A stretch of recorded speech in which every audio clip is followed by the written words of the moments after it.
Okay, there it is. Well, hello everybody. Welcome to the Ask Me Anything with Wakanyeja Tokeyahci, our immersion school today. We have plenty of people that sent in questions through email that couldn't make it right now, but will be watching the recording. Everybody that's here right now, feel free to comment at any time. Post in the chat any questions that you have, and we'll have them answered in real time. Or feel free to raise your hand. On the bottom, there's the reactions. You can raise your hand or shoot any reaction, and we'll unmute you or ask you to unmute, and you can ask your question yourself, whatever works. But yeah, let's get started then.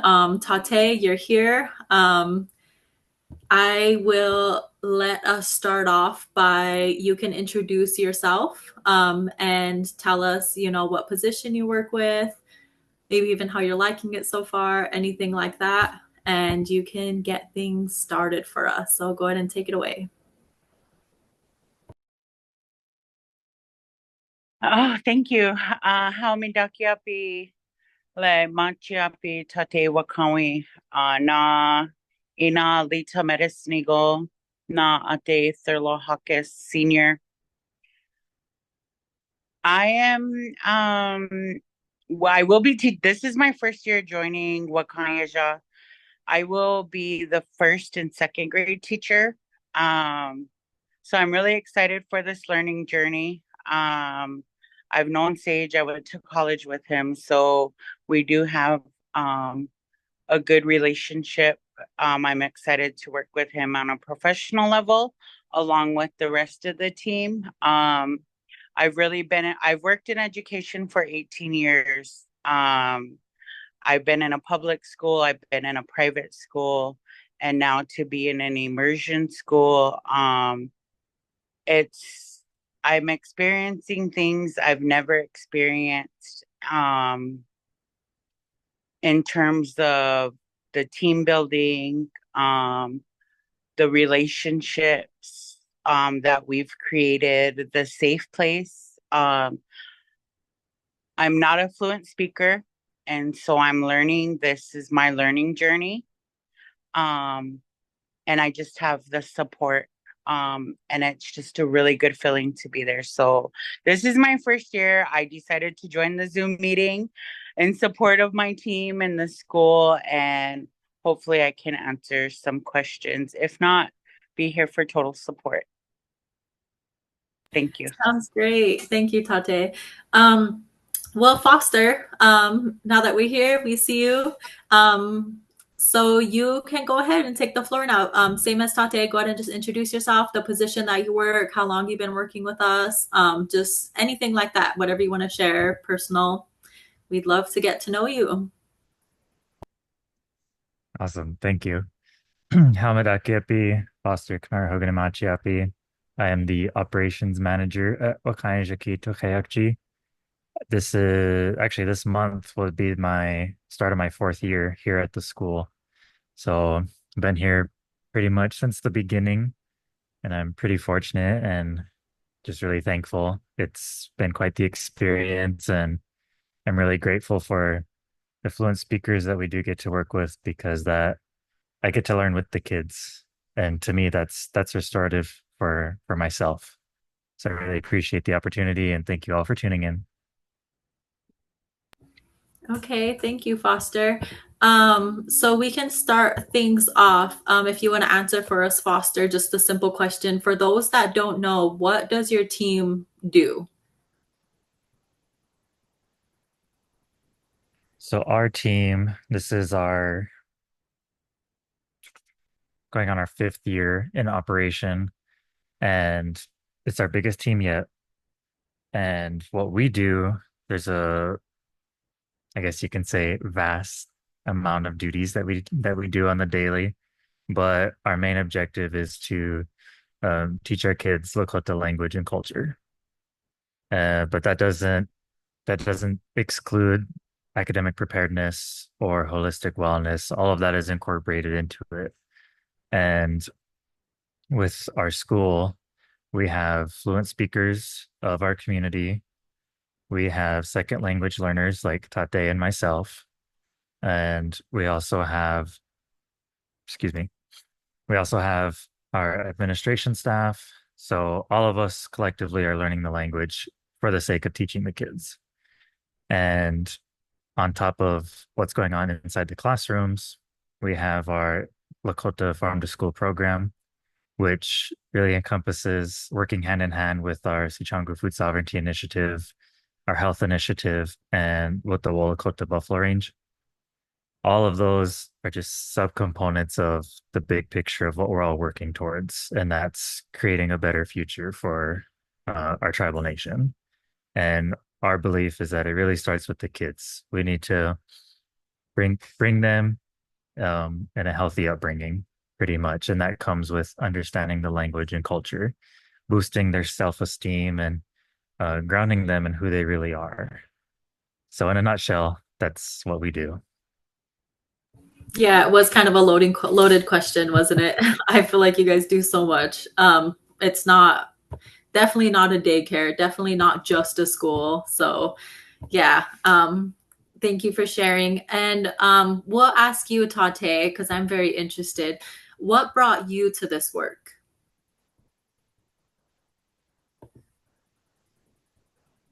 Um, so my background with Sage,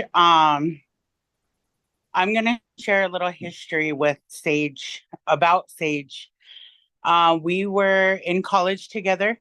We went to AHEC, a leading all people summer institute together. At the time, I was the student association president and he was the vice president for Sinte University. And it was about hopes and dreams and what we were going to do after college. And I always remember sitting at Flathead Lake, and Sage's dream was to run a school, operate a school, based off of our values and the language. And anyway, we came home, we did what we did, we got our degrees, we went our own ways. And when this was first starting, every year Sage would be like, "You ready?" And I'd be like, "No." Because once you get started in a school and you create relationships with families, it's just really hard to leave. Like at Todd County, I was there for 10 years and I was like, one more year, one more year. And then I went to so I was at this private school, and every year Sage would be, ask me at least once a year. And I was just like, no, no, like, and this year, in February, I seen him and I'm like, hold that spot, hold that thought. Don't let me answer you now, because I was going through some things. I know I needed some change. I know I needed some growth. And then I seen him again and it was like, he's like, apply. And I did, and I was offered the position, and I just knew my spirit needed to work with our grassroots people, to have Leland Little Dog on our team, Carmen Eagle Pipe, just a vast amount of history and knowledge there, that I couldn't pass it up, and here I am. So that's how I came here, and listening to how it got started and Sage's footwork. And it's just something to be really proud of, to be a part of, even though I wasn't involved in the footwork, but being able to be involved now. And when we look at the goal of Sichanguko and the 7 Gen, um, my hope and dream is that I can leave my children, along with every other child that I embrace during the day and through the school year, with the language and how to be a good relative. So I'm very excited and blessed to have been chosen to be a part of the team. So Nice. Thank you, Tate. And you're an amazing asset. I'm so glad that we have you. The kids are going to love you. Super exciting. How about you, Foster? Same question for you. What brought you to this work, Foster? So, of the 4 years that I've been at WT, this is my completion of my first year as operations manager. For the previous years, I was also the Lakota Foods Coordinator, and that role is taking lead on the Lakota Farm to School program, which supplies the breakfast, lunch, and snacks for the school year, and conducts the buffalo heart like coordinates the buffalo harvest and outreach for local native producers. And that's what really got me started was my background in indigenous food sovereignty. It was my focus area when I got my bachelor's, and then taking it a step further in my master's, learning the legislation about tribal food codes and land-based education. So just coincidentally, like Tate said, like at the time, things just worked out, and the foods coordinator position was new at the school. It was nearing the first phase of the pandemic, so it just worked hand in hand, and I was be able to align my passions of food, Lakota language, and education all in one space. And since then, it's just been growing nonstop. And upon completion of my master's, it then took on the operations or the admin role, which still keeps me pretty involved with what I like to do. Thank you, Foster. Um, what is something recent that's happened with the school that you and the team are most proud of?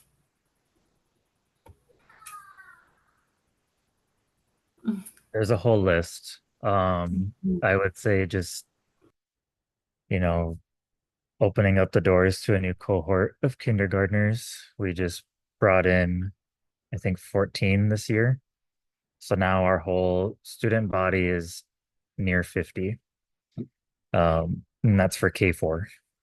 So that's a big accomplishment of itself for being the tribe's only immersion school. And I think just being recognized for the work, it's it's tough learning the language and trying to teach it at the same time. Um, and for the most part, just keeping the kids healthy and happy. They love coming to school. Um, they love being in the same space as the adults. We're Tkumi and Lekshi, their aunt, uncle, kaka, unchi, their grandfather and grandmother. That kinship there, they find learning enjoyable. And I think that's a big accomplishment, is creating that space in a system that wasn't designed for us, especially for like intergenerational knowledge sharing of culture and language. I think that itself is a big win. And to be able to sustain ourselves for going on 5 years now, that's pretty big for good old Sichangu country. Yeah, pretty good for a nonprofit school for sure. Um, a big question that I got emailed a couple of times is what does Wakanyeja Tokeyahci translate to in English? Like most of the language, it's up to interpretation. You Mm-hmm. can't, there's some words you can translate like verbatim, but there's such a deeper understanding. Like a translation right into English only scratches surface. So, well, Kaija is children, surface translation. But when you break down the etymology, it's Wakanyeja, and that's like sacred beings because we are star people, and the kids, they're the closest to the stars than most adults are. The elders and the kids are the ones that are closest to the stars, as in life and death. Um, and that's not to have a negative connotation or anything, but that's just the circle of life. Um, Tokeyahci is like a prioritization or um, putting them first. And then Owaiowa is a school or a place where you learn. So Wakanyeja Tokeyahci Owaiowa is in surface translation is the children's first school. And that could be interpreted as primary elementary school, or it could be interpreted as a place where the children are prioritized or where they're put first. before learning um, like academic concepts, like the sciences, the maths, reading, writing, things like that. You prioritize the health and well-being, the identity of the student first. So it just depends on who you ask, and that's a Sichanghu interpretation. You know, other Lakota tribes may interpret it differently, but that's roughly what it means. Okay, well, nice. Everybody would love to learn that. I'll have a question for Tate. Tate, is there something that you're looking forward to, like the most in the near future with the school?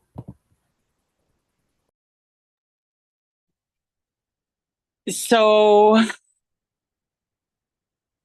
in thinking of this, um, and working this summer with Dr. Jim Green and just the language program itself has just brought back I guess it really um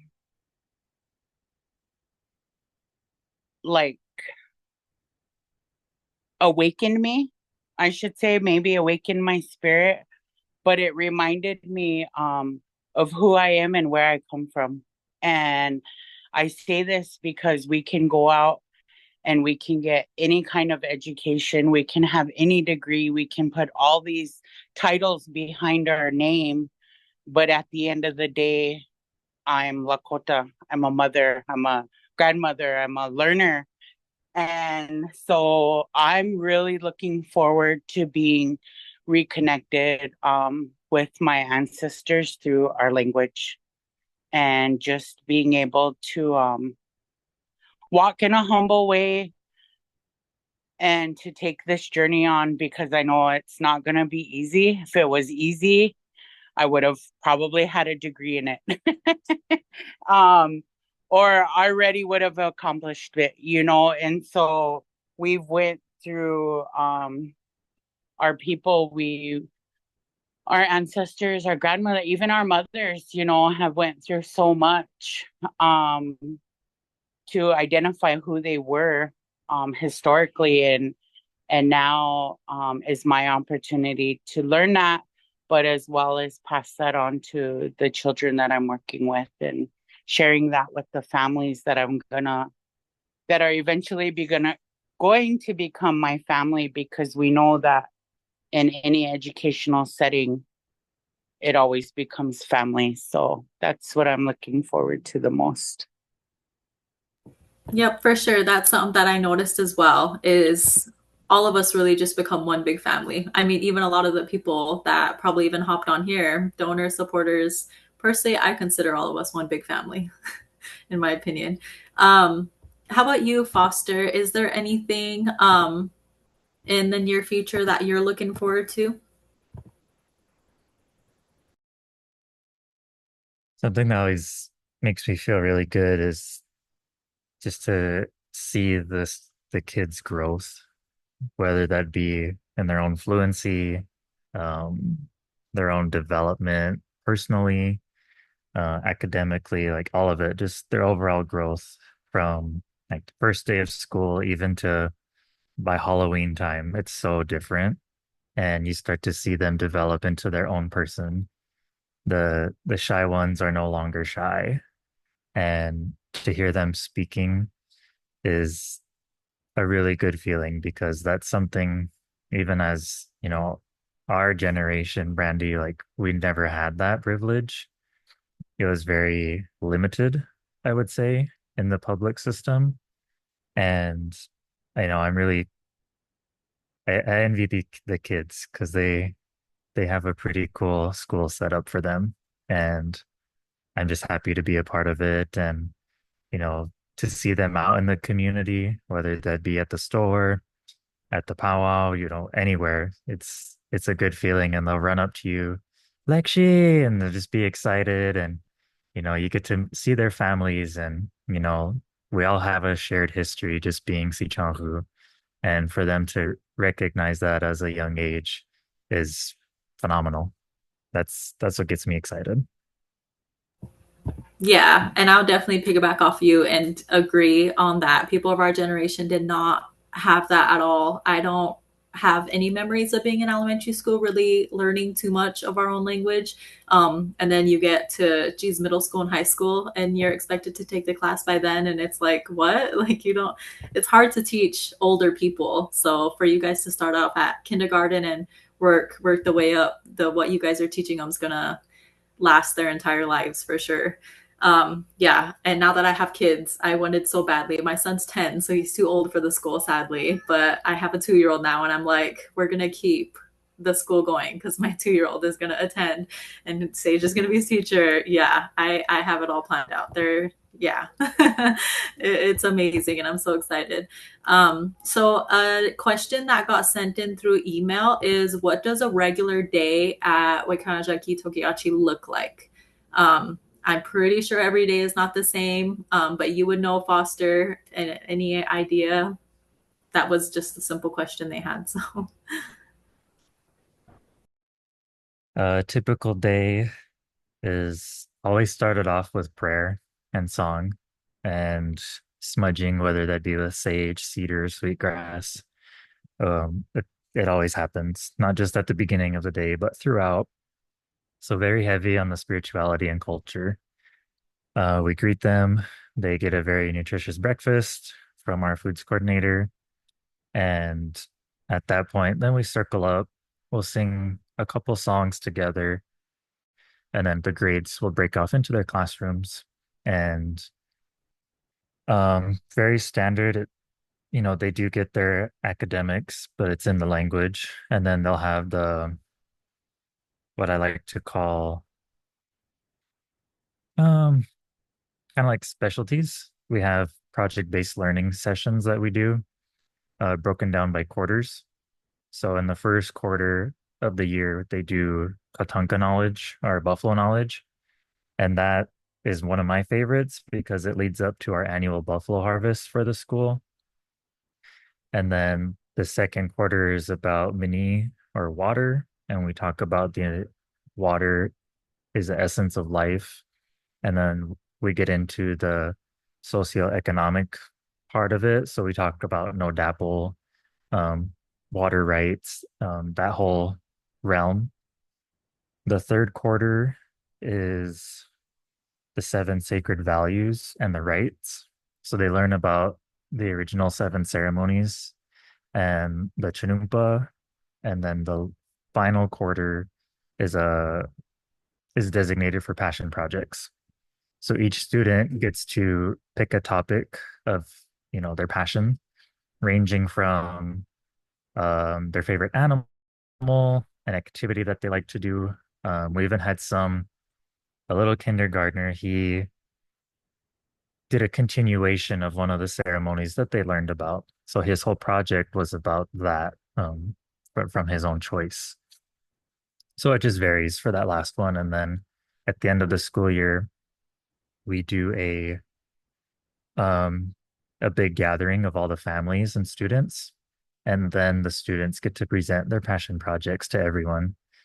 This last year, we tried a new system where we do like science fair style, where everyone is just at different tables and you could like a showcase and go around and see. So that's like throughout the school year, and that's a small fraction of the day where they spend doing those project-based learning. And then we have our fluent speakers, and they also get a designated hour just with the fluent speakers. And of course, those are our elders. So they're doing more of the oral tradition skits, more of the songs, and just time to spend with Unchi and Gaka, their grandparents, because not everyone has a grandparent, and this is a time where they can kind of fill the void and be able to spend time with them each day. So that kind of lays out the day for us. And then of course we have lunch and that harvest that I mentioned, the meat that we do or that we do get from the harvest. All the families, staff, kids, we all participate in the harvest. and that meat then supplements the kitchen for our food program. So they get a lot of the traditional foods, and we do source locally, and it's just very nutritious. We don't have to abide by state or federal regulations for our food program, which is very beneficial. And that's pretty much how the day goes, really. We do have a scheduled recess. We get to play outside. Um, and that's, try to incorporate as much of the language, reintroduce traditional games. Um, and this year we're going to start doing sports. And so we're going to be doing cross country. Um, we do a co-ed intramural basketball. And I think there was talk of doing archery. So a little bit of mix of contemporary and traditional sports. Wow, that's good news. I didn't know that. That's so fun. The kids will be so excited, especially your guys' older ones, because you're going up to fifth grade this year, right? Fourth. Fourth grade. Okay, yeah. Those older fourth graders would be so excited and so happy. Um, and another question, because we have community members that watch as well, that either hop on or watch the recording. And we got a couple questions of how would a parent go about enrolling their child to the school? Like, who would they speak to or where would they go? So you can call the school directly. Our landline is 605-856-2388. And you can talk to myself or Sage Fastdog. He is our head of school. And or you can come in person to our school building, which is located on Main Street in Mission. It's the Tanish building next to the park. Just stop in, inquire about an application. Our application process isn't the standard like the surrounding schools because we are immersion and heavy emphasis on the language. We do require students to come in as a kindergartner because if we were to enroll them at an older age, there would be um, more challenges and barriers for language learning than there would be as a kindergartner coming in. So that's our only prerequisite. And then we do prefer smaller cohorts for our classes just because of the staff to student ratio. And it's just better for learning purposes and language. So if there is a extravagant amount of applicants, we do have a lottery system that we do. Um, I'm not, I think it's a lottery or a wheel of names is how the lottery system goes. Um, and so that's pretty much our enrollment process. We we just had this conversation today, actually. If we were to open up to all grades, we would have to expand by a lot. But with where we are now, this is just the system that was set in place for the emphasis of language. Okay, nice. So either for you, Foster or Tate, I kind of just have a personal question just because of like the work that I do with individual donations and I talk to the people that, fund you guys and stuff. Where would you guys like to see the school in like 5 years? Do you guys want to keep adding on grades? Like how, when you say that you guys want to expand or maybe even need to expand, how does that look? More staff, like more staff, bigger building, what type of things like that? Basically, like what could like money help buy? Because of course we are a nonprofit after all, but yeah, so anything like that. Go ahead, Tate. I'll let you answer first. So in having a conversation similar to this, we couldn't open up if we wanted to based on where we're at right now. When we think of building space in that ratio, like we all know what's successful as far as class student versus teacher ratio. But just our space alone is very small. Like for Here's another example that isn't about our space, but one of the things I think I'm not gonna say it was a struggle because I really don't know the backside, but I know for me, I was like, I don't know if I could take it because housing is so limited here. Fortunately, we were able to get housing. And I do appreciate, the efforts through there. But when we talk about sustaining a program, we got to look at infrastructure, teacher housing. We talked about Todd County, the public school here, and how it's been able to sustain itself. Well, they've got buildings, they got teacher housing. Almost all of their schools and their communities have housing available for teachers. So seeing it on that end, and having to experience it as a staff member, those are just things that I've seen so far, in the few months that I've been on the team.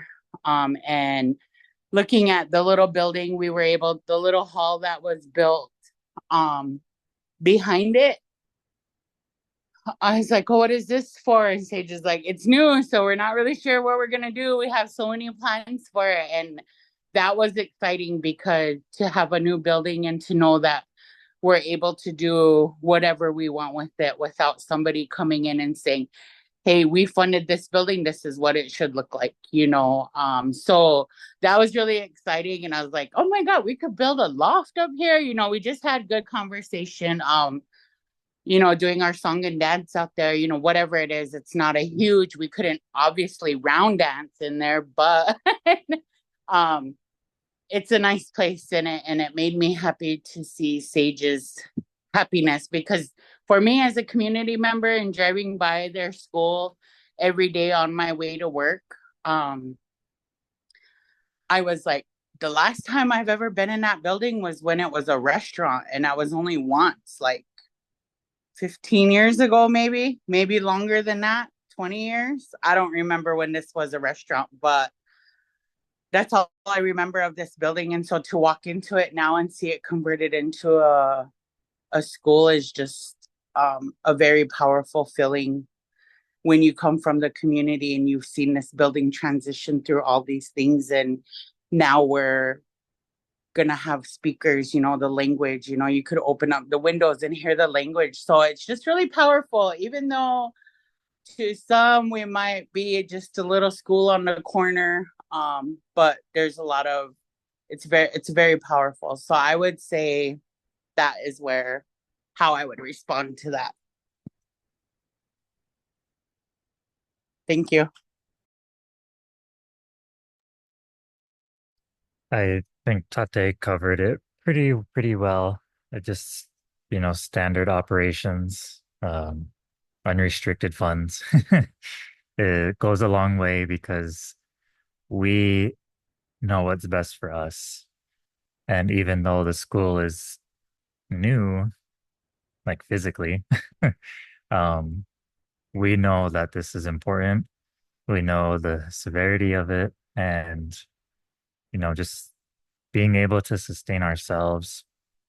Infrastructure here on the reservation is just tough as a whole, not just with our school, but housing for non-teachers, for just the tribal citizens, housing is tough. But if we want to employ ourselves, we need to be able to house ourselves, and keep that economy here on the reservation. And transportation is another big issue. Our students, one of our requirements is that the families provide their own transportation. We just don't have the staff capacity nor the vehicles.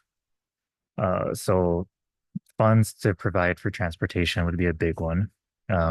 We may do with the vans that we do have, and with the expansion, we're going to need another van or at least a bigger bus. And, that takes us to our offsite gymnasium that we share with the tribe's dormitory. That takes us to our field trips that the students earn for being a good relative and their academics, it just takes us where we want to go. And, that goes a long way, especially for our land-based learning. We want to take the kids outdoors so they can experience harvesting the traditional medicines and plants. That'll take us all collectively out to Wolakota to check out the bison. We won't have to, you know, caravan out there with 40 cars. We can just pile up in one vehicle and go. So housing and transportation would be the biggest ones. And the infrastructure for now is working. Um, we we will work for another year or two in our current facility and currently have some plans in mind for another site expansion. So that'd be my answer. Yeah, for sure. So if you were to get funds for like a big school bus or another van and maybe a staff member dedicated to being like just the bus driver or bus driver janitor, like how the regular other schools have, it would be a possibility for sure, just as long as you can have funds directed towards it. Yeah, for sure. And that would go a long way as Hmm. we're having these conversations. The our students come from all over the reservation, and with one van or one bus, we're not going to hit all 20 communities that they come from. That's Hmm. just impossible. But with at least one van or one bus and one driver secured, we can at least provide that on a as needed basis. That opens up the doors and accessibility for those that don't have reliable transportation because, you know, we don't want to go to truancy. We want a holistic approach to it. It's not the child's fault a flat tire happens, things like that. We just want to create better access for the kids because at the end of the day, it's for them. And we just want to be able to get them to come learn with us. Yeah, for sure. Yeah, I highly agree. And another question for you, Foster. This says, could you ask Foster about the teacher assistant program and how they hope to develop future teachers? That's a great question. The TA program is in its second year, and it's not mm, it's not a new concept, I guess you can say. So a teacher assistant is one step more than a paraprofessional, and they're actively learning to create their own lesson plans.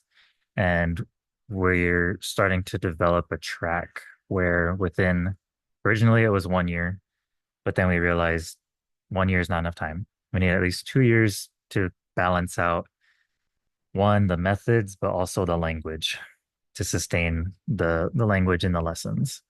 So we moved it up to 2 years. And on this track, it incorporates language fluency. They work with our fluent speakers, and we also have them taking language classes at Tokeyahci University, our tribal college. And the state of South Dakota, they have um, a track program where you can get certified to teach Lakota language, um, regardless if you have a degree or not. And that's geared more towards our fluent speakers because a lot of speakers don't have degrees. But this track helps us because it gets them access to language courses, methodology for teaching language. And then once they pass a proficiency test at St. Tokeyahci University, they get the certification. So at the end of the 2 year track, that's the end goal. And of course, the confidence and the high self-esteem to be able to take lead in their own classroom one day. Because then we are a young staff, I would say. And so with that, we hope to build our own because with a lot of the surrounding area schools, they rely on um, their staff to come in from outside the communities and tribal nation. So we really want to be able to invest in our own people and prepare them for these positions. And that's what the TA program is for. Nice. I love that. That's really nice. Well, the last question we have here, for just both you guys, if there's anything else that you'd like to share that would be important for all of our supporters here to hear about that we may not have talked about yet, haven't covered, even if it's just a blurb, just anything like that. Last question.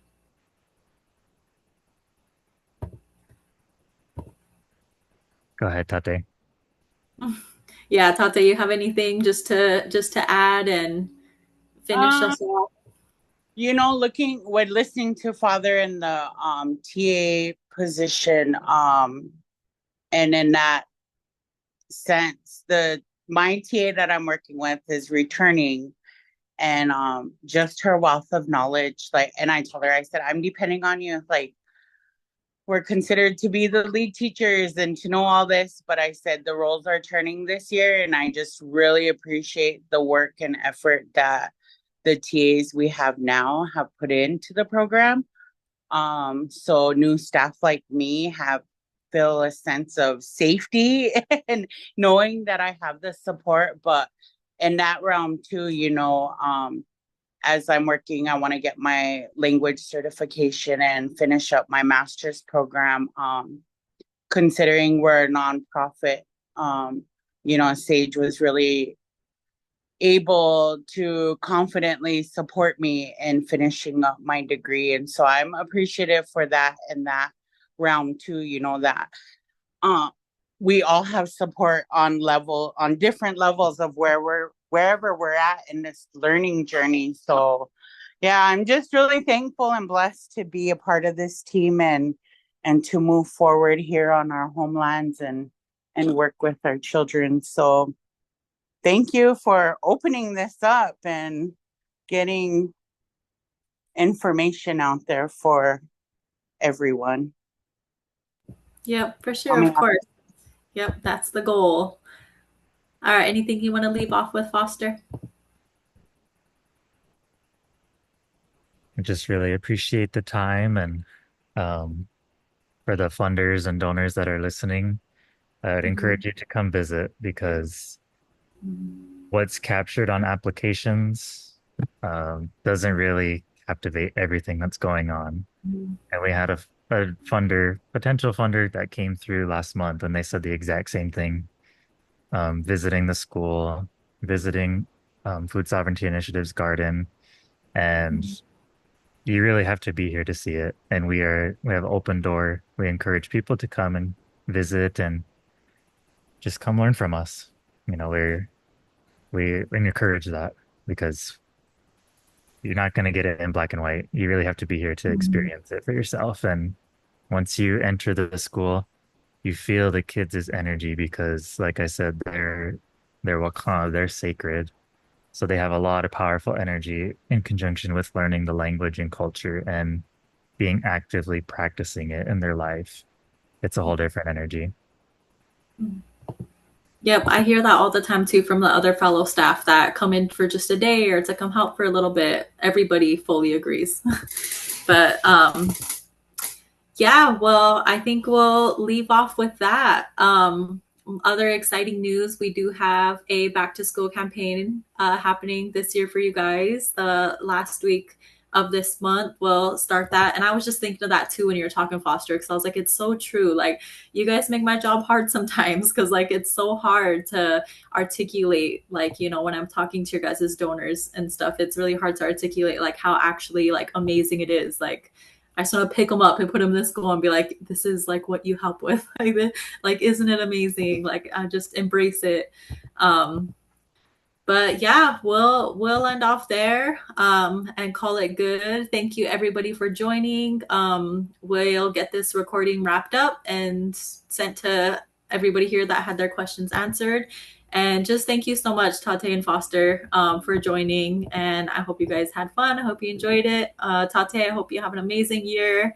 And yeah, we'll call it good. Whoopila. Thank you all. Appreciate it. thank you. Hoksha.